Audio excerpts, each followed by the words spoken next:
Good evening to you. We welcome you to our 133rd Science Cafe, and we're glad you're here for this one. And remember, after this, you tell your friends, neighbors, enemies, whoever likes to say, doesn't like to say, is that this is a recorded session, so it will be available to go back to the webpage or link to it from wherever you want to link to it. So I want you to, I think it's a great thing.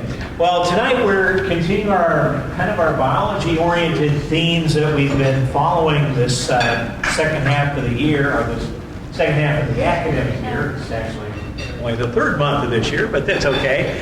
And we're fortunate to have with us somebody from the Sternberg Museum after their wonderful open house, and hopefully you all got to that. And I did ask, Bree said, you're welcome to go back and pay your fee to go in. So, feel free to head back to the museum there. But from the Sternberg Museum of Natural History, we do have Jackson R. Roberts, and you can see he's the zoology collections manager. He, as we were talking about at dinner, he LSU, he's been to Auburn, he collected snakes in New Guinea, and all sorts of things that you're going to have. I thought that was interesting with the connection to Harold Reynolds. There. So with that, I'm going to turn it over, snakes in jars, and let's welcome Jackson R. Roberts here for this presentation. So let's welcome jars. Thank you so much. Can you all hear me okay? Awesome. I really like to move around, so apologies if that makes anybody dizzy. But thank you so much for that introduction. It's wonderful to be here. I'm trying to give as many talks everywhere in the western half of the Kansas to just really get to know this area. And by the end of the year, I hope everyone has my cell phone number for all your snake woes or snake concerns. And I promise it has nothing to do with being the collections manager in charge of collections growth at the Sternberg. But because I am new to Hayes and I plan to be here for a very long time, I thought I'd introduce you to the whole crew. This is us, including my mother-in-law, Liz. She helped me put this talk together. This is the type of mother-in-law she is. She made me say she is available and single. I had to say that, so because she couldn't make it out tonight, but I have my amazing wife, Meg, and 2 kids. Who are Milo Wallace and Emmett Darwin, literally named after the 2 co-authors of Evolution by Natural Selection. I named them because of, age, and Emmett's my oldest, but honestly, as I've learned more about these 2 old-timers, I really hope they're both like Wallace and not just crippled by crushing anxiety the entirety of their lives like Charles Darwin was, but I'd rather them be the hippie that Wallace was. So a little bit about myself. I did my bachelor's at Rhodes College, a small liberal arts in Memphis, Tennessee. I was a pre-med student. I was going to be a gastroenterologist like my father. Luckily, I was mentored by very patient zoologists who understood what my transcript meant, and that med school was not going to happen. But grades aside, it also wasn't going to happen because I'm better with animals, and everything changed when I took an ornithology class, went to Ducks Unlimited for our first lab course, and realized I could maybe make a living studying animals, and that was the end of the game. From Memphis, I moved further south into Auburn, Alabama, where I did a master's studying parasites. Specifically, I studied this group called the Spirochaeids, which are the cousins of the schistosomes. Schistosomes are a neglected tropical disease that kill 100 to 200,000 people a year, but these infect the blood, heart, and really any tissue in freshwater turtles. And that got me into herpetology, and I realized I will always be a parasitologist, but I wanted to focus my evolution chops on the herps. So I went to LSU to the Museum of Natural Science. I worked with this guy, Chris Austin, who's a New Guinea specialist, and I cut my teeth in the fecal contaminated LSU University lakes, learning how to catch snakes. That is me with a diamond-backed water snake. Ruined many a pair of pants in that lake, but I do not regret it.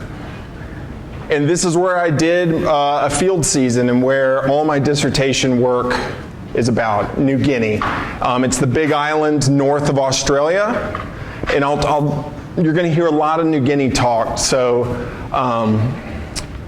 but before I get into that, this talk is called Snakes in Jars, and it hit me, there's this big question, how do they get there? It's not common knowledge, so it's really a three-step process. You collect them. They're usually alive when we collect them. However, we are experts at making best use out of roadkill material as well. Next, you prep and fix them or pickle them. So this is a good friend of mine, Seth Parker. He is turning this caped cobra specimen into a skeleton, but most of the time we pickle with formaldehyde to fix the tissue and to prevent any bacterial degradation prior to preservation. Before we pickle, though, we pull out tissues and we preserve those in ethyl alcohol so we can use those for genome and DNA work. And lastly, we preserve. Alcohol is a preservative, formaldehyde is a fixative. So alcohol is a impenetrable, for the most part, barrier to bacteria.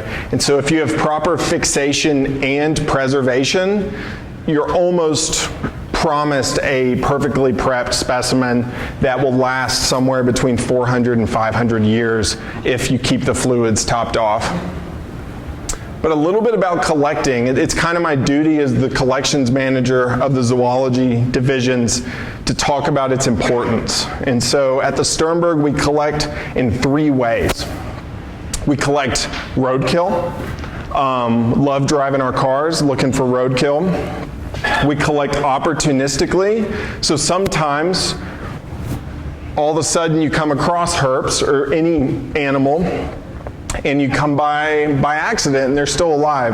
And based on, depending on where they're found, we will collect them for the collection. However, a lot of what I'm going to be talking about today is the result of targeted collecting. When you have a research question in mind, you make a systematic plan, and you go about collecting animals that will best answer this question. And this map is actually for a new Sternberg project that we'll talk about at the end of the talk. And this is not just a Sternberg method. Collecting to our knowledge is the best way that we can preserve and archive our natural history, and this is the way other active museums feel.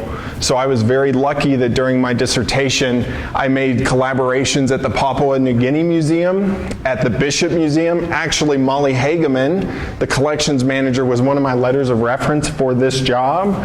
And I also got to go to the American Museum and sit next to old Teddy Roosevelt, which was pretty cool since I looked at snakes that were collected in 1912 during the Archbold expeditions. And before I go on, I need to define a philosophical concept that I abide by, thus we now at the Sternberg abide by in zoology collections, and this is really a continuation of my predecessor, Curtis Schmidt, and that's the extended specimen concept.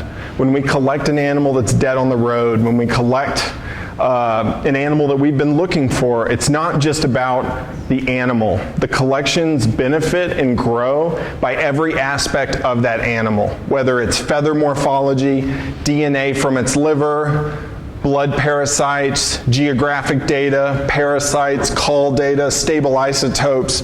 Everything that extends from that specimen is a part of what we do. And so we always collect with the extended specimen concept in mind to fully take advantage of the animals that become our specimens. And today, a lot of what I'm going to be talking about is morphology-based or anatomy-based and genomics-based. Wrong way, there we go. I was thinking about the best way to kind of cut this talk into parts, and it really comes back to the title. So snakes in jars can add to our ability to discover new species, study evolution, and conserve the species that we see today. And I think by the end of the talk, if I've done my job, you'll see that this clear demarcation, it's not that clear, and that there's quite a bit of blending between the three of these concepts. And so first I'm going to start with some work I did for my dissertation that shows how we discover new species using museum collections. And so we're going to go back into the Pacific, grab your sunblock, we're going to New Guinea. So, New Guinea is an island of superlatives. It's the largest tropical island in the world. This is me begging some of our close friends and guides. That's me with a snake field guide asking them, like, please tell me where these are, please. And they laughed at how bad I was at finding snakes, but they were quite helpful. And this is us at our high elevation camp on Mount Aubrey, the ghost mountain. And before I even get started, I really just got to extend a thank you. Like when you're hosted by an entire village of people, you know, this doesn't usually make it to print and the research that comes downstream. So every time we can, we acknowledge the people who fed us, the people who made us laugh, and the people who, they're all incredible naturalists. We learn so much about the biology of these animals just from talking to them, going out in the field with them. But again, back to the island as a whole. So New Guinea is the largest tropical island in the world. It has more plant species than any other island near its size in the world. It has also one of the most diverse endemic flora and faunas, meaning the plants and animals that are found there are found usually only there. And lastly, it's one of the most complicated regions of the world when it comes to plate tectonics. It is rapidly moving. This is Ragiana's bird of paradise, the mascot of this island, and I put Ragiana here because you're going to hear me talk about the island as the bird's head and the bird's tail, and it's called this because it looks like Ragiana's bird of paradise. And so this is what the Pacific looked like 25 million years ago during the Oligocene. And as we move forward to the Pliocene, the southern half of New Guinea really is just the northern margin of the Australian continental plate, and at roughly 5 million years, it collided with a floating island arc called the South Carolina plate, and this created massive uplift. So all the animals that were present at 5 million years underwent unbelievable mountain building, and thus provided this laboratory for allopatric speciation, or in other words, speciation due to physical separation of populations. And this mountain range is now called the mobile belt, or the fold belt, depending on who you ask. And a little bit about the herps that are found here. Unbelievable frog diversity. Over 35 genera now and 322 species. They have a few crocodiles, and actually in 2019 they described a new species, and this was the senior author on this paper was Caleb McMahon, an LSU alum. So, and actually some of the type material still at LSU. A few turtle species, about 16 in the turtle world. That's pretty diverse though. So I'll give it to the shelled guys. That's pretty good. Incredible lizard diversity, mostly in the family Skinkidae, so the skinks. These are a few species of Sphenomorphus. Incredible variation in color, but also in the hand, they're very hard to actually tell apart. There's a lot of variation within a species, thus differentiating between species is even more difficult. And lastly, the snakes. There are about 100 species of snakes found on New Guinea, not including the sea snakes that are found in the local coral reefs. This right here is a Papuan taipan, one of the top 3 most venomous snakes in the world. This was taken at their venom milking facility, and I hate saying this, but it has never been more true in my life. It is one mean-looking snake. They have a white face and red as the devil eyes. A serious apex predator, especially on an island where the most diverse mammal group are the marsupials. So it's either a tree kangaroo or this thing. And so for this example of species discovery and how collections can add to it, we got to go to this tiny little island chain off the southeast coast of the Bird's Tail called the D'Entrecasteaux Archipelago. Specifically, we're going to look at this circular island, the northernmost of the three, and it's called Goodenough Island.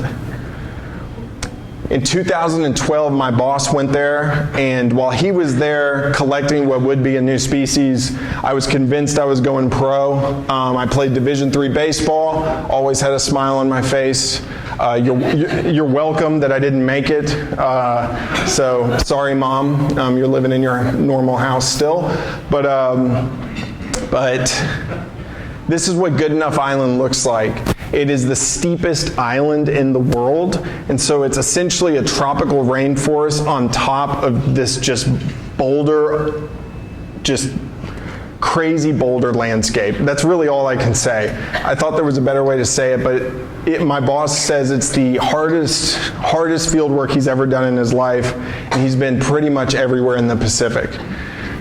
And the group we're going to look at for this example of species discovery is Toxicocalamus. They're called the New Guinea worm-eating snakes, and they're in the family with the cobras, the taipans. The elapids are a very venomous group, but the worm-eating snakes, they look a lot like your local ringneck snakes. They're the most diverse group of snakes currently known on the island. They're fossorial, so they spend, like a ringneck, most of their time under wet logs, under rocks. They have a shovel for a head, so they're always digging and going after snails and earthworms, thus they're vermivorous. That's their diet type. But they also have perplexing venom gland variation. So this is an illustration of Toxicocalamus burgersii, one of the species in the genus, and it has the second longest venom gland compared to body size of any known snake, second only to Calliophis bivirgata. Calliophis's venom gland extends past the heart to about right here, and Toxicocalamus burgersii is just north of that, just anterior to the heart. And I said they were vermivorous. This small individual collected by my boss regurgitated in its collection sack this earthworm that was roughly 80% of its body length. So they're incredible predators. Even though it's an earthworm, they're still taking down prey that's almost 100% of their body length. And so how do we do this? You know, we've got these snakes in the jar, so we went about this, I guess, and started in 2017, so 5 years later, and I like to use what I call the kitchen sink approach, or an integrative approach. Use external anatomy of the snake, we use DNA, and I like to use internal anatomy. And the way I like to do this is, instead of dissecting these very rare specimens that of a species you may never see again, we use micro CT scanners. It's a similar machine that you use to check for disease in your body. However, the radiation is about 14 to 20 times as powerful, and you can make imaged cuts about 5 micrometers, which is incredible. Very, very high resolution. And so this is the new species of Toxicocalamus. So this is the belly and the back of what we call the holotype, which is the best representative we have of the species, and the paratype, which was a young juvenile. And the first thing we do is we contact other museums with snakes in jars, and we ask them for their jarred snakes that are most closely morphologically, so we can compare them. And at first glance, the species that was most similar to these individuals was Toxicocalamus pachysomus, a species only known from one specimen and housed at the Bishop Museum in Honolulu, Hawaii. And then, after doing extensive morphological examination, we do DNA work. And the takeaway from this is what we call a phylogeny. And what a phylogeny is you've also probably heard it as an ancestral tree. This is using DNA. This shows us a web of relatedness between species in your data set. And for instance, this clade 6, all individuals of this T. laurier are in the same species. However, the new individuals we have are down here, so they are most closely related to or sister to Tropidenophis nigricans, not Pachysomus, that species that looks the most like it, which that's the beauty of DNA work. Morphology lies a lot, but the DNA rarely does. And if it is lying, it's lying so well we usually don't detect it. But based on the molecular data and a series of anatomical features, and the fact that this species is only found on this one tiny island geographically isolated from the rest of the genus, it's more than enough evidence that it was a new species. These percent divergences in the cytochrome B, which is a mitochondrial gene, for a frame of reference, species in the genus Buteo, so in the hawks, so that's the red-tailed hawk group. Different species within Buteo have site B differences of like, I want to say 3 to 5%. So these things might not look very different, but they're just as evolutionarily advanced as you or me.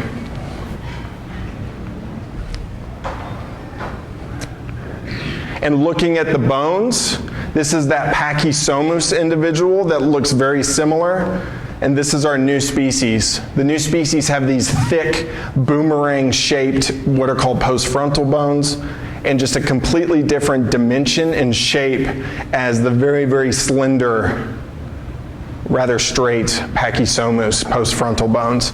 And again, just for reference, these scale bars are 5 millimeters.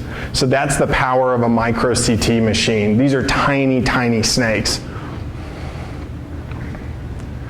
And thus, some people think that the name is lame, but I like that you know exactly where it comes from. It's Toxicocalamus goodenoughensis. When I presented this during my dissertation defense, our fearless leader, Reese Barrick, commented in the Zoom link, yeah, I guess his dissertation was good enough. That was the last thing he said before I came up here to Hayes, and everyone in Louisiana loved it, but I think everyone just likes picking on me, to be honest. So next we're going to go to the evolution portion. Check the time, good to go. So when it comes to that evolution word, almost everybody knows this visual, where it starts with a very chimpanzee-looking individual going through early hominid species of Homo into Homo sapiens that we see today. It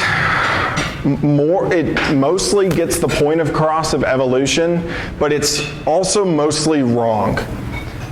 These illustrations give this idea that the species that have existed on this planet, that evolution happens in a line with us as the apex, us as the most advanced on the end, which is very far from the truth. Evolution occurs from a middle radially, and everything that is existing in this point of time is just as advanced as everything else. We are just advanced as the earthworms in the ground. These snakes with these tiny little eyes and huge venom glands are just advanced as we are, and their ancestors were just advanced as our ancestors. And so whenever I have the opportunity, I like to try to boot this idea of us as evolution's pinnacle. Because if you put us in a snake's world, we would look really dumb trying to navigate under a log and in the soil every day of our lives versus them. And we would look like the chimp compared to the very advanced New Guinea worm-eating snakes. And also, this thing we forget about in evolution, so this is another one of those phylogenies. I don't want you to worry about the tips, but this is a dated phylogeny. Everything up here is a fossil. And one thing we forget in that previous illustration of evolution is that all the beautiful diversity we see today is because of a bloodbath of extinction of animals that we don't see anymore. So if we had an omnipotent, so everything that reaches this line is an extant or living species. Everything that stops abruptly is an extinct taxon. If we had an omnipotent phylogeny that had every species that's ever existed, it would be a red bloodbath of extinction. And the tips that would make it to today would be almost indistinguishable on the tree. And it's just a key thing to understand that evolution is a very powerful force, and we are just very lucky that we get to study it the way that we do. And if you want to hear more about this, one of my old mentors, Prasanta Chakrabarty, has a wonderful 5-minute TED Talk on this idea of evolution and reshaping the way we think about it. Except he says that we're all fish. Don't listen to him. No, he's right. He's right. But the two things that really fascinate me when talking about evolution is using evolutionary history to study traits and history of dispersal. And we're going to start with traits, and we're actually going to go back to this bone, this postfrontal bone.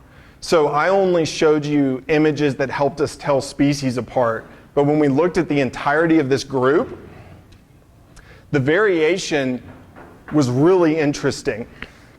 When you compare this postfrontal bone morphology across the genus,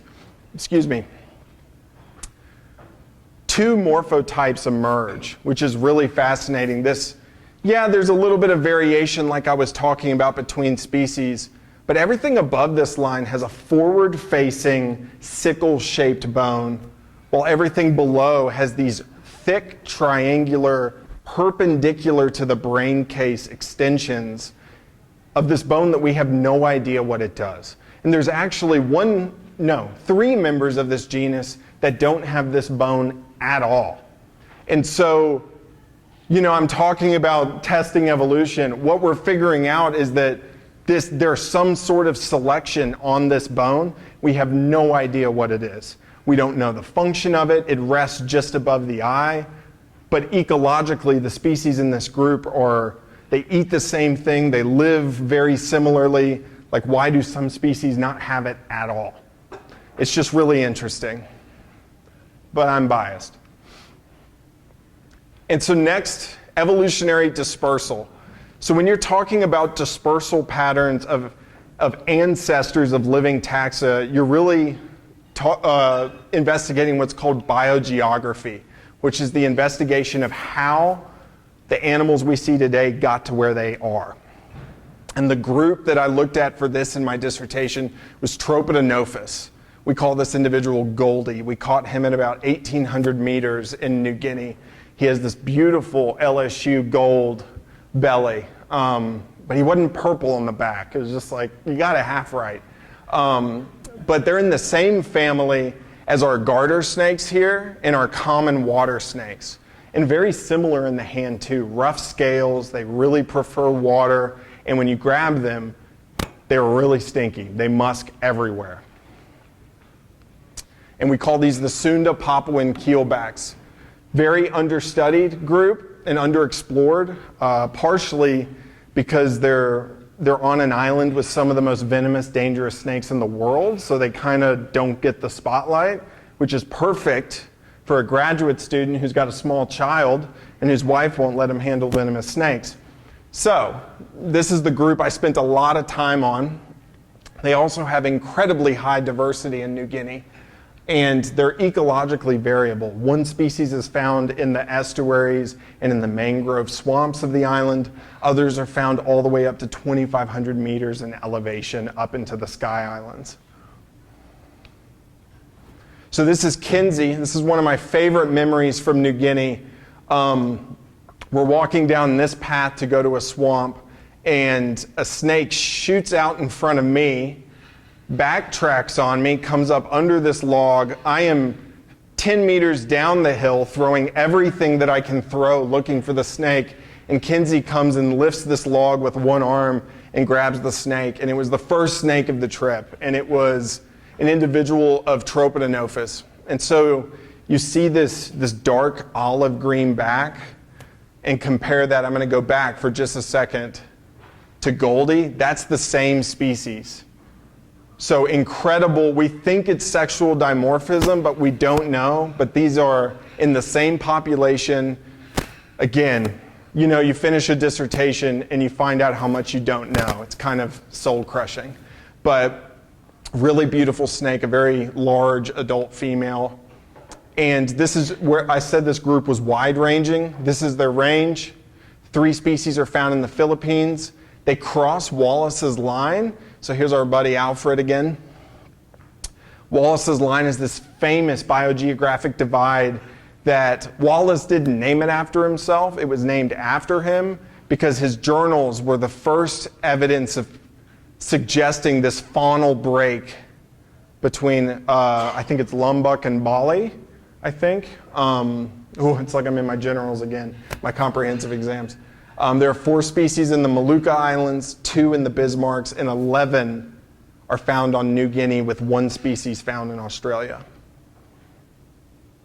And again, all the work I did was based on newly collected animals that we put in jars and snakes that have been in jars for 40 to 120 years in other collections. So my dissertation was very much a collaborative work between institutions. And this was one of the major findings. So here's another phylogeny. I apologize. But what I want you to take away from it is how morphologically variable these are. So their color is striking, and these are accepted and differentiated species, but their scale counts are all so similar, which makes them so tricky to tell apart, especially when they've lost their color and alcohol. But when you have a phylogeny like this, based on thousands of genes, we can use what we know about the few fossils that we do have from snakes and from previously published work that has looked at not just one group of snakes like I did, but all snakes. And you can divergence date, or you can date the same tree back in time. So you can have a hypothesis of when these ancestors were found, when they lived. Thus, you can date the age of these groups. And this fundamental question we were testing with this group was this hypothesis that was written in the 80s, that this group arrived to New Guinea by stepping through the islands from the Philippines southeast into New Guinea. Well, because we now have a dated tree and we know where we got all these samples, thanks to properly curated natural history collections, we can assign each of these tips to the well-known geologic and biogeographic zones of the Pacific. And due to wonderful programs, which are called like biogeobears, which employ these statistical models based on the support found in your phylogeny, you can take those dated phylogenies and guess the range of the ancestors. And again, I can't go back to the early Miocene and see if these are right, but for now, this is the best we can do with predicting where these animals came from and how they got to the island of New Guinea. And the 1980s work that was done purely with measuring snakes and counting scales and taking pictures seems to hold up with the thousands of dollars we spent on genetics sequencing, which is really cool, but also very gut-punching. It's like, man, I should have just lived in a museum for 10 years like they did. But these Tropidinophis did come from the Philippines, and they went through the Moluccas into New Guinea, where when that 5 million year collision event happened, they speciated like crazy. And so we're going to end this talk with conservation, which is what most people either assume that all museum scientists work directly with, or what they want us to. And I've talked to you all about the New Guinea work that I did for my dissertation. Part of that is I've only been here for 6 months, but I've been very lucky that the people I work with here at the Sternberg and at Fort Hayes, we've been able to really get the ball moving on paperwork and strategic design for a Kansas project. Not with this animal. This is one of our pet Massasaugas that's a little out of focus, so I apologize. I keep telling Reese this should be our new logo and throw Pteranodon into the trash, but I'm the only one who thinks that. But the animal we are interested in is Crotalus atrox, the western diamondback rattlesnake. Officially, according to the state of Kansas, this is not a native snake. Little small males will every now and then be reported into Barber County coming across the Oklahoma line. But what we do know is in the 1990s, an illegal introduction of these snakes happened in Kannapolis State Park in the canyon system. And it was kind of dismissed because they wouldn't survive the cold, they're not going to reproduce. Guess what they did? They survived the cold and they reproduced, and now Kannapolis has a well-established population of the second largest rattlesnake on the planet. I love this. Not many people do. That's like I keep telling people, I'm rooting for climate change because it means we might get sea snakes in the Gulf of Mexico. That's a joke. I'm not rooting for climate change. But I want to go back to this extended specimen concept, and it's this awesome opportunity to use museum specimens in a way that I have for the past 6 years, but also working on our knowledge of their ecology and known distribution, as well as their parasites, which I'm going to get to in a little bit. And so based on tissues we already have and sampling that we are going to do in the unsampled left portion of their range in Oklahoma, and a lot of tissues we have from Kannapolis, we can test these hypotheses of where they came from. KDWP's gut feeling tells them that they came from a West Texas population during a rattlesnake roundup year, and that due to who knows why, these rattlesnakes did not make it to their presumed Oklahoma roundup and they got dumped into the canyon system. And this is what that topology would look like. If all of these Kannapolis samples are more closely related to each other and are sister to a West Texas member of our sampling, this is significant evidence for supporting what KDWP is saying. However, there are other possibilities. KDWP, they might have come from a different population within atrox's very wide range. And what would really throw a wrench in things is if we get 2 or more clades, which would suggest either multiple introductions of this snake into the canyon system, or the initial introduction used animals from all over their range. There are all sorts of genetic techniques. We can dig deeper into these once we have data, but we don't have data yet, but we're going to. And then I want to talk about the parasites, because I said conservation. Many of you are probably like, dude, you're talking about phylogenies again. This isn't conservation. I have a point, I promise. This is Porocephalus crotali. So I did my master's in parasitology. I told you I wouldn't let go of it, master's mentor. I told you, wherever you are. And this is Porocephalus crotali, the penistome or the tongueworm. This is what it looks like. These are huge parasites.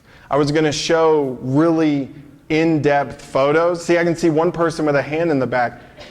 I almost put those photos in and I'm like, oh, people are eating dinner. So you're only going to see stuff like this. You're not going to see them in tissue, but they're wicked. They infect the lungs and the trachea of snakes.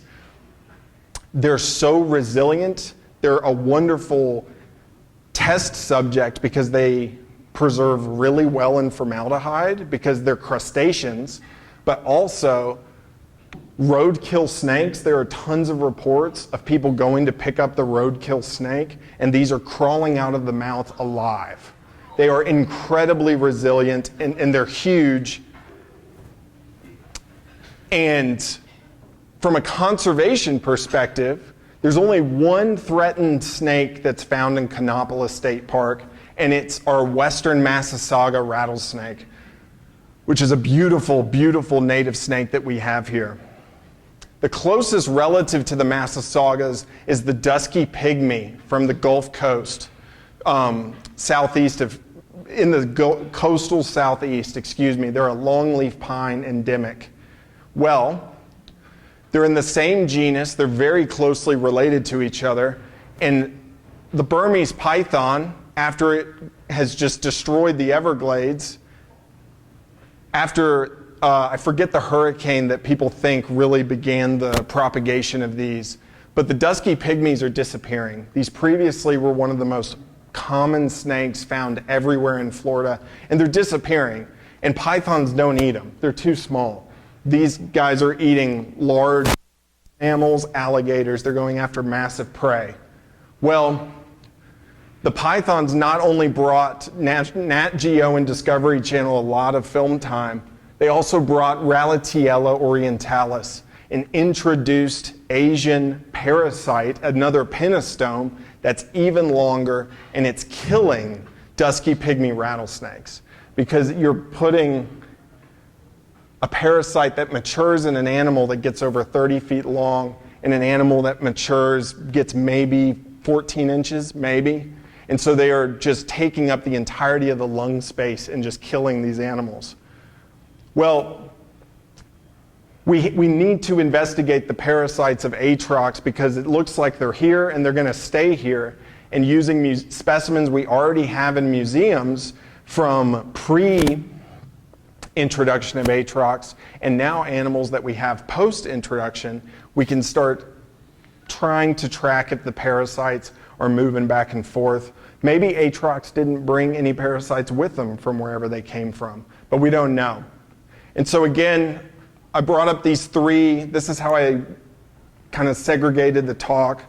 But I hope that I've kind of convinced you it's really not that way. Everything, I'm a big believer in species discovery, evolution-based work. If you are, fueling our knowledge about the natural history of an organism, you're aiding the people who know how to save them the best. And if I don't think there are any graduate students here, but if any of you have graduate students, it's good to have a muse or that baseball coach that screams at you every day. And this was mine. This was a grant proposal review I got. The discovery of new species, although fascinating, does not directly add anything novel to science. So I didn't get that grant. I will never forget this because I hope that as a taxonomist and evolutionary biologist that I can prove more conservation-minded people wrong that museum collections work is good for everyone. And with that, I want to thank the people who have gotten this project going at light speed, especially Dr. Lorelei Patrick, who's in the back. Hello, Dr. Patrick. And a ton of museums who made my dissertation possible, and also the best museum that hired me and gave me my dream job, even though they still have Pteranodon. And I would love to take any questions about anything snake related at all. Thank you.